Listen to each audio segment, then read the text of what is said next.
sejahtera, salam hormat, salam ceria kepada semua keluarga Asia Herbal Valentine.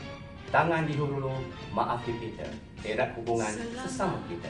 Semoga gembira di hari yang mulia ini, salah dan silap harap dimaaf. Selamat Hari Raya Aidilfitri, maaf zahir dan batin. Saya Rick Gan, Ketua Pegawai Eksekutif Asia Herbal Valentine. Di masa bulan Ramadan, kita berpuasa hingga... Selamat Hari Raya teman-teman jemaah Denai Hati. Maaf zahir dan batin. Semoga 1 Syawal ini memberi kita banyak kelebihan. Kelebihan membuat amal ibadah, kelebihan membantu orang lain, kelebihan bersedekah, kelebihan untuk berjaya dalam apa jua yang kita lakukan. Untuk teman-teman yang balik kampung, berhati-hati di jalan raya dan jangan lupa minum Kodi Kafein. Tak mak, dia foto. Saya mau. Assalamualaikum warahmatullahi wabarakatuh. Selamat Hari Raya. Maaf zahir dan batin dari saya Hajah Norati dan Haji Abdul Rahim. Semoga Hari Raya ini memberi keberkahan, silaturahim dan juga menjalankan tugas dengan baik. Berhati-hati di jalan raya dan sampai ketemu. Amin. Di masa bulan Ramadan. Assalamualaikum warahmatullahi wabarakatuh.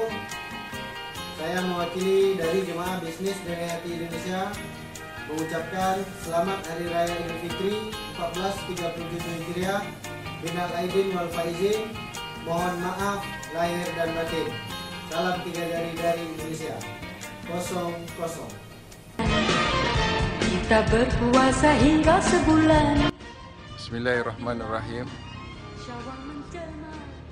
Saya Amir Denai Hati ingin mengucapkan Selamat Hari Raya Aidilfitri, maaf zahir batin kepada kaum keluarga, sahabat dan seluruh pembaca dan follower Denai Hati Network.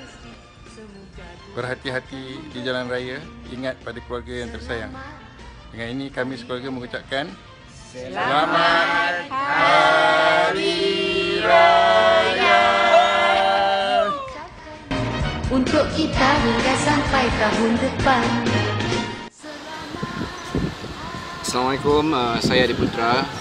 Di sini saya ingin ambil kesempatan untuk mengucapkan selamat Hari Raya Aidilfitri, maaf zahir dan batin, khusus kepada peminat saya One Hot Lovers di luar sana, dan juga kepada rakan saya Denai Hati, rakan-rakan blogger di luar sana, muslimin dan muslimah, dan semoga tahun ini Aidilfitri yang penuh dengan barakah, diberkati dan dirahmati Allah Subhanahu Wa Taala, dan semoga kita akan sentiasa beringat kepada yang satu, dan salam sayang dari saya. Assalamualaikum warahmatullahi wabarakatuh.